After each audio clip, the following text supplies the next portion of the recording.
A single gunshot shattered the dawn silence. The echo rang across the cliffs of the forgotten island like a cursed bell tolling war. Captain Mason Harper, 38, American, stood frozen, his hands stained with the blood of a man he once called ally. Around him the wind howled like a mourning widow. Just moments ago laughter filled the camp. Now boots scrambled, weapons raised. Confusion reigned. The British patrol had fired first. Why? Harper stared at the lifeless body of Sergeant Ellis, 34, British, his friend. "Hold your fire," Mason shouted, but no one listened. Sandbags exploded. Bullets stitched through canvas tents. A Marine screamed, "They're shooting at us." Harper dove for cover behind a broken jeep. Thunder cracked. No mortars. From allies to enemies, in a single heartbeat. The betrayal wasn't just strategic. It was personal. A coded message, intercepted and misunderstood, had sparked a brothers' war.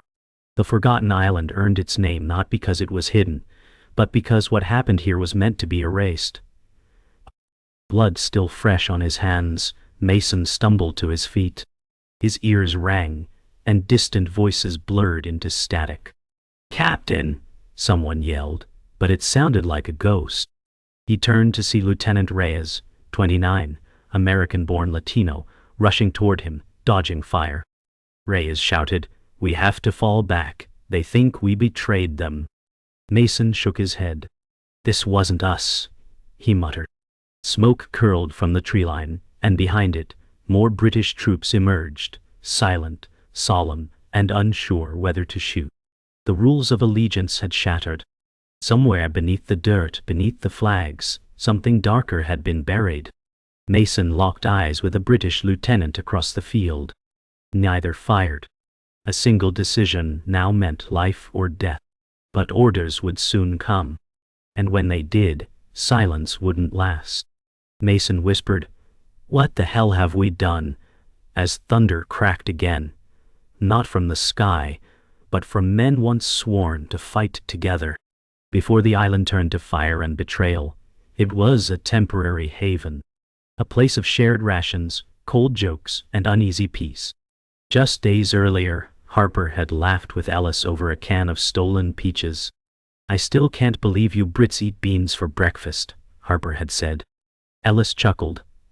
"At least we don't call cookies biscuits." Now that memory clawed at Mason's ribs like a ghost. He remembered how Ellis spoke of his wife, Emma, and the child they'd never meet. "If this war ends, tell her I fought with honor," Ellis had said once, staring at the fire. Mason had nodded. But today, there were no fires. Just smoke. And silence. And the ache of failing a promise that hadn't yet been called in. Regret formed in his throat like a stone. Ellis hadn't just been a comrade, he'd been family. And now the man was gone, the peace shattered, and Mason had no idea who to fight or forgive. Chaos can turn men into monsters, or reveal who they truly are. As American and British troops scrambled for cover, a medic, Private Jameson, 24, black, quiet eyes, dragged wounded men from both sides to safety. No orders. No allegiance. Just instinct. A bullet tore through his sleeve, but he didn't flinch. "You're okay," he whispered to a groaning British soldier, pressing a torn field dressing into the wound. Mason saw him, one man amid madness. "Help him!" he yelled, and two others ran toward Jameson. In war, heroes don't wear capes. They carry bandages. And sometimes, their kindness bleeds across flags. But kindness has a cost. A second shot rang out. Jameson fell. Da. Silence descended, if only for a breath. Mason's voice cracked. "No. Another piece of humanity lost to a war no one understood anymore." The radio crackled to life, a broken symphony of static and fragmented commands. "All units, fall, repeat, engage, hostile." Mason yanked the receiver. "This is Captain Harper. We are not hostile. Repeat. Do not fire." The only reply was another explosion. Orders had gone mad. Above the chaos, the island's old watchtower loomed, still intact, its beacon dark. "That's the only line left," Reyes shouted, pointing to the hill. Mason nodded. "Then we run." Together with what remained of their unit, they dashed into the jungle. Behind them, fire consumed the camp. The war had shifted, not to win territory, but to find truth in a fog of lies.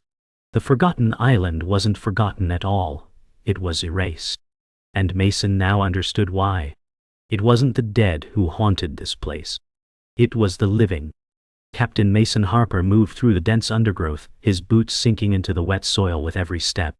Around him, what remained of his unit limped in silence, faces hollowed by fear and disbelief. They hadn't slept. Couldn't. The forest was thick with smoke and uncertainty. Every rustle felt like a bullet.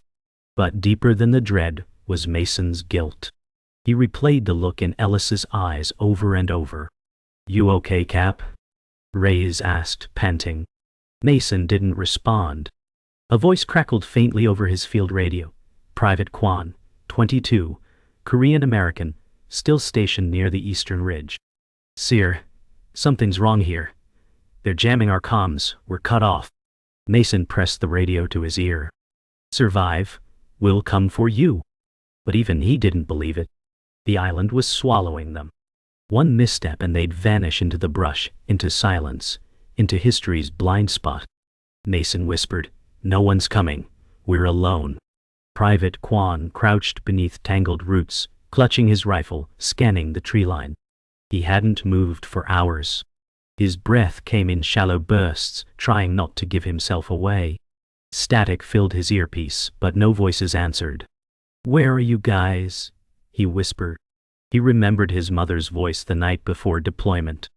"Come back, no medals, just you." He clutched her photograph in one hand, rifle in the other. Then, movement. Not footsteps. Something dragged. Slow.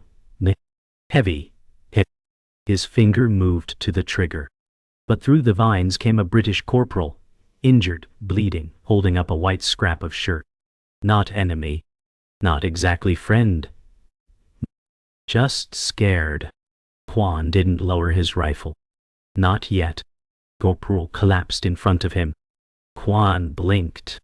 In this war, mercy and survival were the same gamble. He whispered, "Don't make me regret this," and pulled the man into hiding. Back at the makeshift jungle camp, Mason stared at the map under a flickering lantern. Every path led to a dead end, or worse, crossfire. "They think we're the enemy," he muttered. Reyes slammed a fist against a crate. "Then we give them a reason to listen. Something undeniable." Mason shook his head. They already made up their minds. Then from the shadows a voice, maybe not all of them. Sergeant Moira Sullivan, 36, British intelligence liaison, emerged, bruised but alive. "I intercepted the original message," she said. "It was doctored. The order to fire was never approved." Reyes stared. "By who?" Moira frowned. Someone high up didn't want this alliance to last. A different kind of chill ran through the group. This wasn't war. This was sabotage. Mason whispered, "We're pawns in someone else's betrayal." And now, the game was shifting. Sergeant Moira unfolded the coded document under the lantern's flicker. The characters glowed faintly, British cipher, half-burned. "See this line?" she pointed. "This phrase is never used. It's bait." Mason leaned closer. "So they forged an order to kill their own?" Moira nodded grimly. "To shatter trust. If we retaliate, it proves the lie. If we don't, we're slaughtered." Reyes paced. "So what now? Hide? Surrender?" Moira looked at him, voice firm. "We expose the truth. Find the original source. Transmit it before the network goes dark." Mason exhaled. "How long? Hours, maybe less."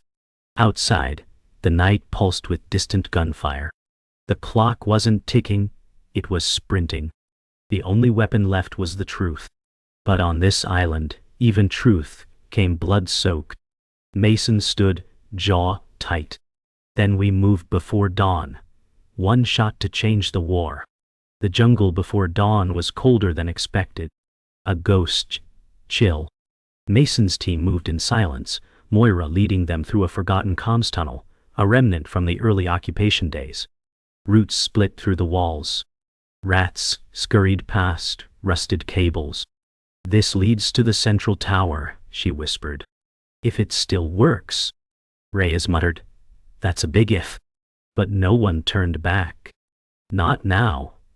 Their boots echoed in a way that made the earth feel hollow. Behind them, footsteps. Not theirs. They froze. Shadows shifted behind the tunnel's bend. A flashlight flicked on. British troops. 5 of them. Armed. Uncertain. Mason stepped forward, arms raised. No one has to die tonight." One soldier raised his rifle. Then another lowered his. A breathless pause. Moira held out the document. "This is the truth." The silence that followed wasn't peace, but it wasn't war either. Not yet.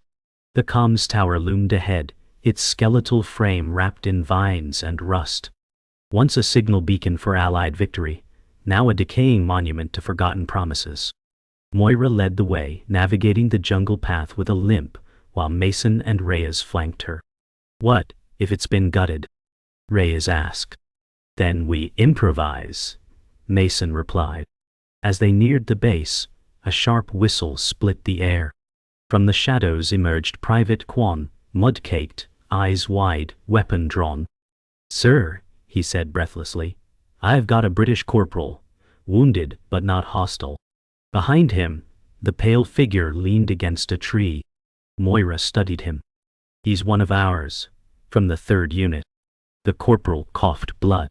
"They lied to all of us," he rasped. The jungle seemed to hold its breath. Harper stepped forward. "Then we send the truth, or we all disappear in the lie." Inside the tower, rusted metal groaned under their weight. The floor was slick with moisture, wires hanging like vines. "It's still powered," Reyes said, flipping a breaker. Sparks danced. Moira pulled out the cipher sheet, inserting it into the signal encoder. "If we boost the signal through the eastern antenna, we'll reach HQ." Kwan watched the doorway, rifle ready. Outside, wind rustled leaves, too steady. "We're not alone," he muttered. Mason nodded. "Buy us 2 minutes." Moira's hands trembled slightly as she worked. "They'll try to stop this," she said. "Good," Mason replied. "That means it matters." The machine whined to life. A blinking red light. Then gunfire. A round shattered the window. Mason ducked. Kwan returned fire. Clocks ticking. Reyes yelled. But they kept transmitting. Because truth doesn't wait for silence. Outside, the firefight exploded. British and American forces, confused, desperate, clashed around the tower. None of them knew the truth. Not yet. Just noise. Just orders. Mason sprinted to the broken window, waving both hands. "Ceasefire, there's a transmission." But no one heard. A grenade landed nearby. He grabbed it and hurled it into the trees, detonating harmlessly. "We need a flare," Reyes shouted. Something visual. Kwan lit his last signal torch, thrusting it skyward. A crimson trail arced through the smoke. For a second, just a second, everything paused. Guns lowered. Faces squinted toward the sky. Moira cried, "Signal complete." The machine buzzed, spit out a paper confirmation. Message sent. Mason collapsed to his knees. "We did it," he whispered. But the world outside didn't celebrate. It just stared, unsure of what came next. The transmission echoed across scrambled Allied frequencies. Commanders on both sides heard it. The forged order exposed. Names revealed. Intentions unmasked. In bunkers, on ships, in command tents, silence replaced suspicion. But on the island, the air grew heavier. Mason stood with Moira, watching as opposing squads slowly approached the tower. No one fired. No one saluted. Just eyes, tired, bloodshot, and questioning. A British major stepped forward. Captain Harper. Mason nodded. The major said, "We received your message." Then quieter, "We believed the wrong people." Mason didn't answer. What was there to say? The damage was done. But maybe this moment could stop it from spreading. A helicopter could be heard in the distance. Reinforcements? Or erasers? The sun broke through the canopy. First light after the longest night. As the morning grew brighter, the dead were gathered. No speeches. No ceremony. Just quiet hands lifting brothers into makeshift shrouds. Kwan knelt beside the British corporal head saved, now lifeless. Reyes stood guard, though no one aimed weapons anymore. Moira radioed to HQ, ceasefire confirmed. Origin compromised, awaiting orders. Mason watched the jungle sway with the breeze. "They'll bury this," he said. "The orders, the sabotage, all of it." Moira nodded. "But some things live longer than silence." Mason turned to her.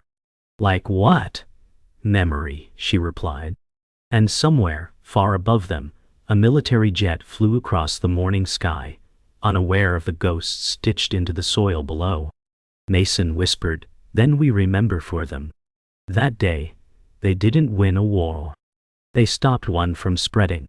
And that was enough. For now." 2 days later, in a secure tent on the southern coast, Mason faced the file. It had been flown in under blackout. Inside, signatures, internal memos, and one photograph. Ellis shaking hands with a man now marked as a saboteur. "He knew," Mason whispered.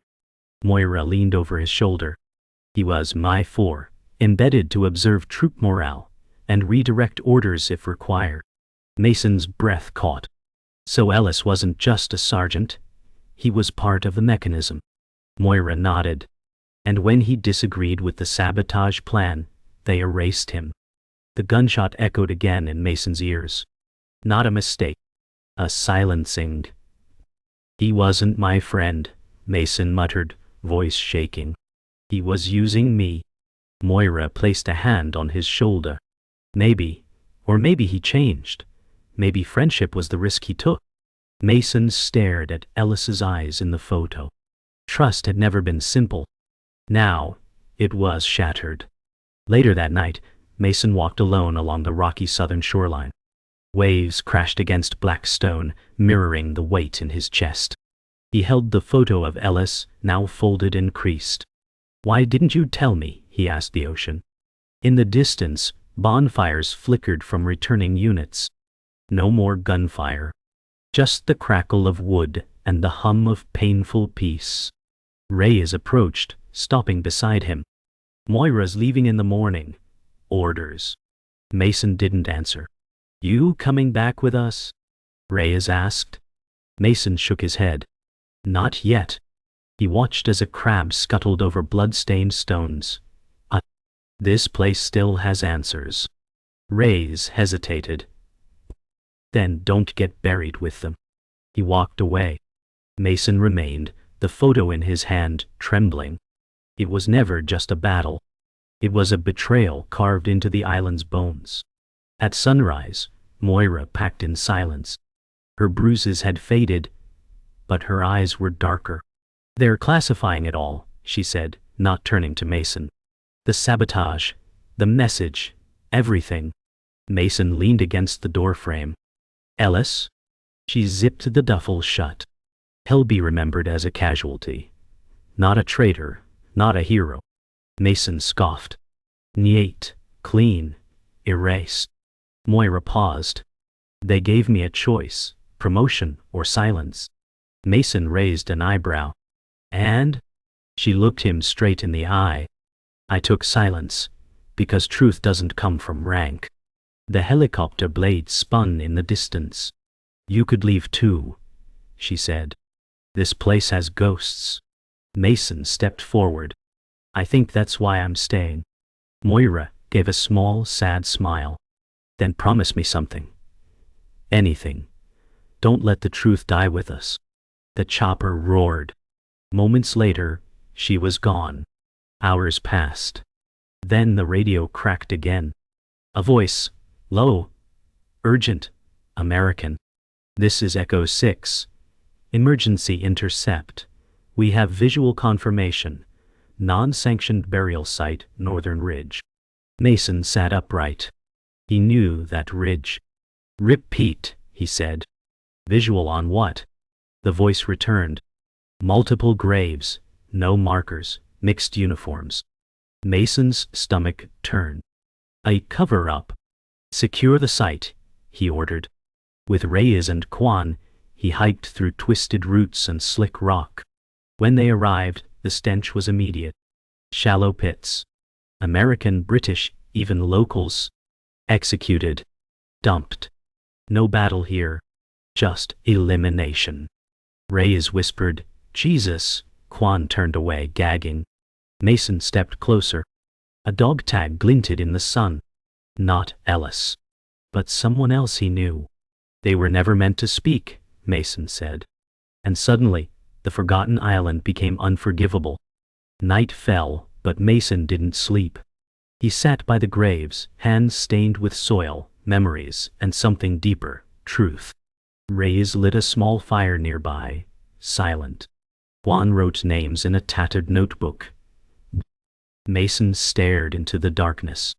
How many more? He asked. No one answered. The jungle replied with its usual indifference, crickets, wind, and the occasional crack of wood. But inside, something shifted. This wasn't about orders anymore. Not duty. Not even justice. It was about memory. The stories these men weren't allowed to tell. We bury them right, Mason said. With names. With truth. Reyes nodded. Even if no one reads it? Mason looked at him. Then, we write it louder. The fire burned higher. In the silence, a vow formed, unspoken, but eternal. The dead would not be forgotten. Not while they breathed. Rain fell like ash. Cold, steady, unrelenting. Mason stood beside the last grave, his uniform soaked and clinging to him like guilt. Beside him, Reyes held a folded top over the burial markers. Kwan, eyes red, whispered a name with each stone laid. They buried us in silence, Mason said. We bury them with truth. A long pause. Even if no one listens, Reyes replied. Mason reached into his jacket, pulling out Ellis's photo, now tattered, edges curled from rain and time. He placed it gently on the last grave. He tried, Mason whispered. Maybe not perfectly, but he tried. The jungle around them seemed still, as if acknowledging the moment. No gunfire. No betrayal. Just men, mourning what should have never happened. The storm rolled deeper in the sky. And still, no one moved. Because honoring the dead sometimes meant standing still in the rain. Back at the crumbling watchtower, Mason opened the emergency transmitter one last time. Static roared. This is Captain Mason Harper, Unit 4A, confirming loss of 38 personnel, mixed nationalities, confirming unsanctioned burials, confirming truth. He hesitated, voice wavering. Requesting investigation. Requesting memory. The silence that followed was louder than gunfire. Reyes glanced over. They won't answer. Mason nodded. That's not why I sent it. Kwan looked up. Then why? Mason stared out the shattered window. Because history's not written by victors, it's written by survivors. The tower, though broken, still stood. Like them. Pieces of men. Holding on not for glory, but because someone had to. Someone had to keep the record. Someone had to say, this happened. Even if it was only once. That night, the three men sat around a small fire, their weapons beside them. Not out of fear, but habit. Mason broke open a tin of beans, passing it around without words. The silence wasn't heavy anymore. It was understood. Kwan finally spoke. When I get home, I'm telling everything. Reyes smirked. Even the part where you cried. Kwan rolled his eyes. Especially that. They laughed, genuinely, softly. Not to forget, but to survive. Mason added, "Tell them the island fought back, not with bullets, with silence, with confusion, with men we trusted turning shadows." The flames danced across their tired faces. "Tell them we didn't run," he said. "Tell them we remembered." A beat. Then Kwan nodded. "We will." Outside the firelight, the jungle waited.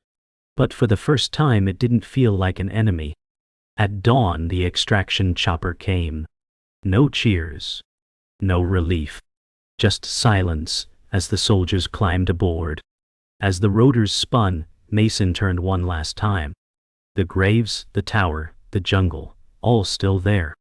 No medals would be awarded. No headlines printed. Just a sealed file in a cabinet no one would open. Moira's voice echoed in his mind. "Don't let the truth die with us." Mason reached into his pack, pulling out the tattered cipher, the dog tag, and Ellis's photo. He handed them to Kwan. "Make copies. Mail one to every paper that'll take it." Kwan took them, eyes steady. "Even if they bury it?" Mason nodded. "Especially then." As the bird lifted off, Mason looked down. A scarred island. A forgotten war. But not by them. Not anymore. Months later, in a quiet apartment in New York, a brown envelope slid under a door. Inside, a photo, a cipher copy, a note scrawled in pen. "This happened, don't forget us." Somewhere else, a British widow opened a package and wept. Somewhere else, a journalist unfolded the story and began to type. Mason sat alone on a rooftop, looking at the stars. The island was far away, but its shadow lived in every silence, every denial, every history book that skipped a chapter. He raised a glass, not in celebration, but in remembrance. "To Ellis," he said, "and to everyone who knew better, and still fought." The wind answered with nothing. But that was all right. Some truths aren't echoed. They're carried. And as long as one person remembers, the story's not lost. Just waiting. The inquiry was brief. Polished shoes. Shuffled papers.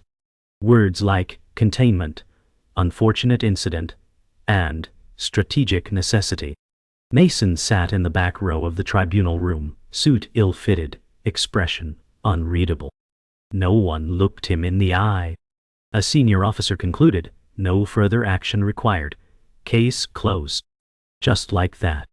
Reyes exhaled slowly beside him. "That's it." Mason didn't answer. He watched as a clerk boxed the files. His files, labeled them, restricted archive, and rolled them down a corridor. As if truth could be filed away forever. He rose. Walked out. The hallway was empty. Quiet. And in that silence Mason understood something brutal.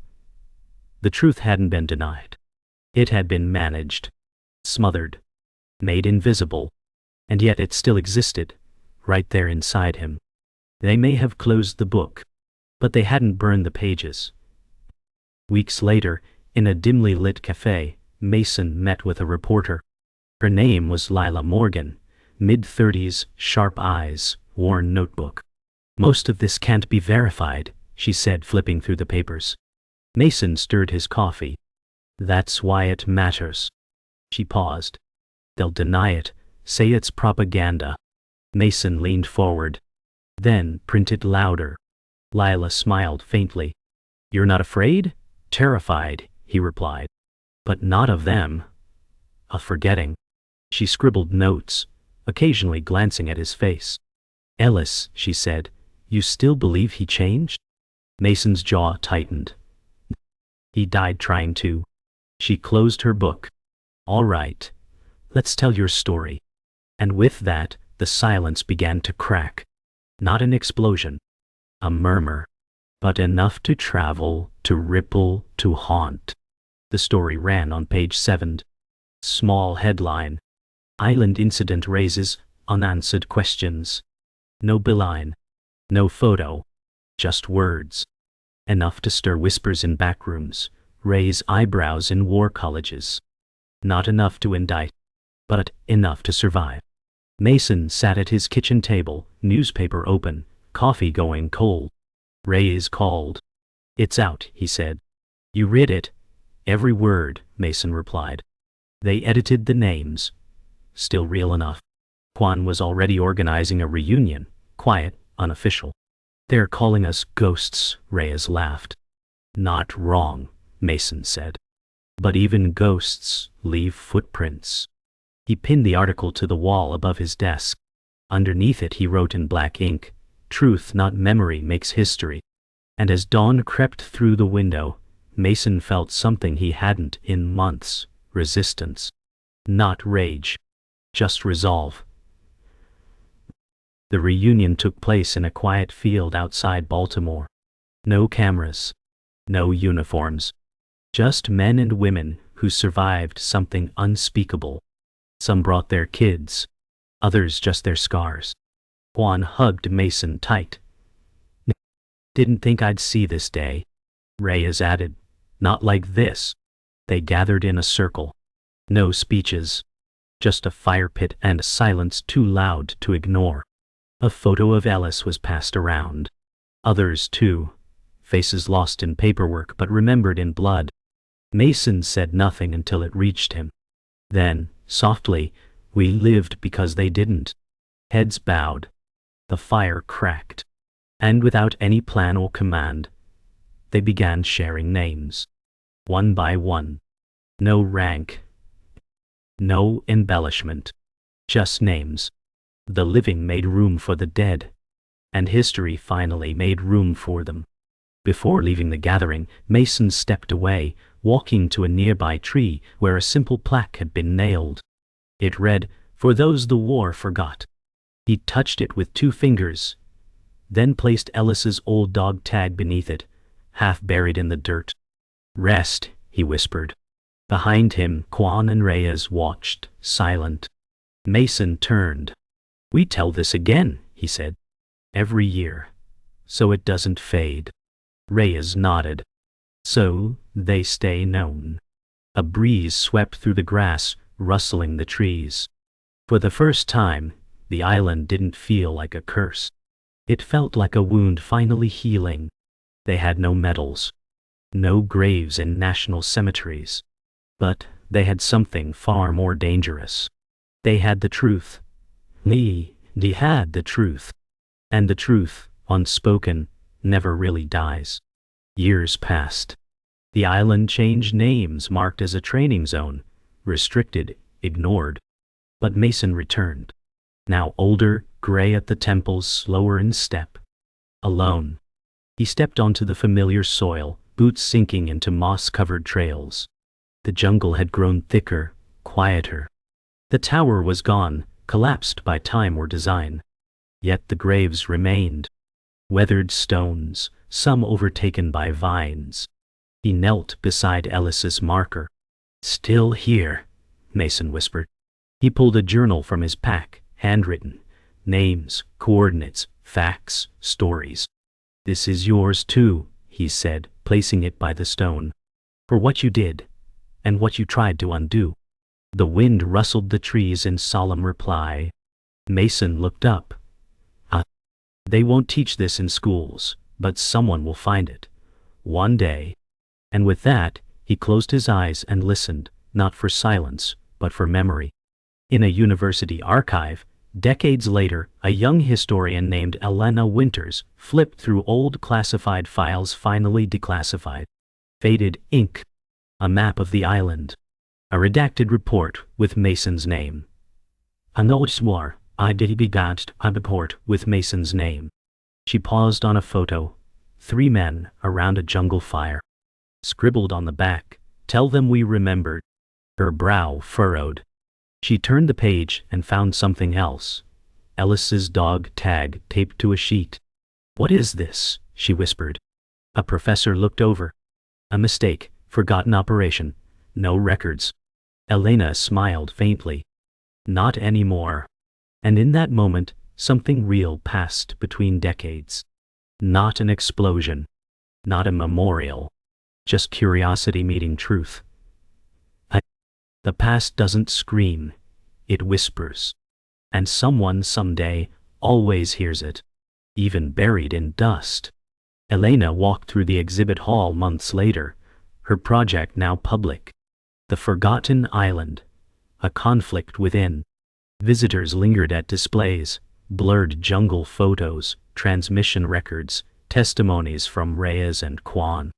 One wall held the final letter Mason ever wrote, unpublished, found in a private box. His handwriting shaky, but clear.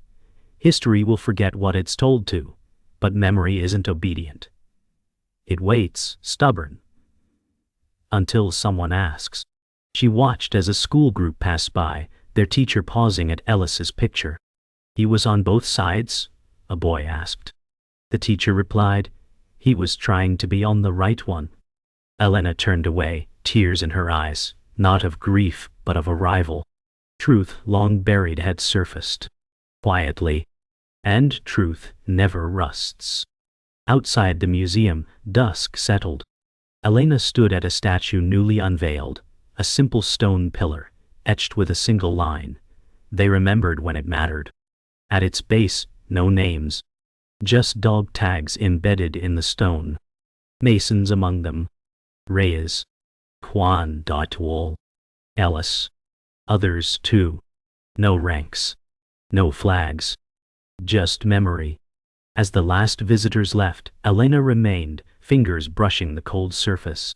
She imagined the jungle, the fear, the silence, but also the defiance. The choice to remember when forgetting would have been easier. Lights flickered on.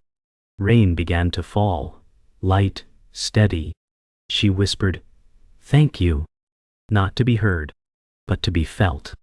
Because some stories don't end. They echo. Through soil. Through paper. Through people willing to listen. As night closed in, Elena left the museum and walked toward the city. Lights shimmered in the puddles. She passed a vendor, a couple arguing, a child chasing shadows. Life moved on. But somewhere inside her coat, she carried a copy of Mason's letter. She would teach it one day. Maybe write about it. Maybe just keep it for herself. Because not all stories demand a stage. Some just need to survive. Mason's last line lingered in her mind. "If you find this, it means someone still cares."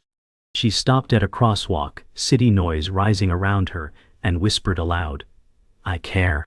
No one noticed. But maybe, just maybe, someone heard. A whisper from the past. A name history tried to forget. And a truth too late, but never too small.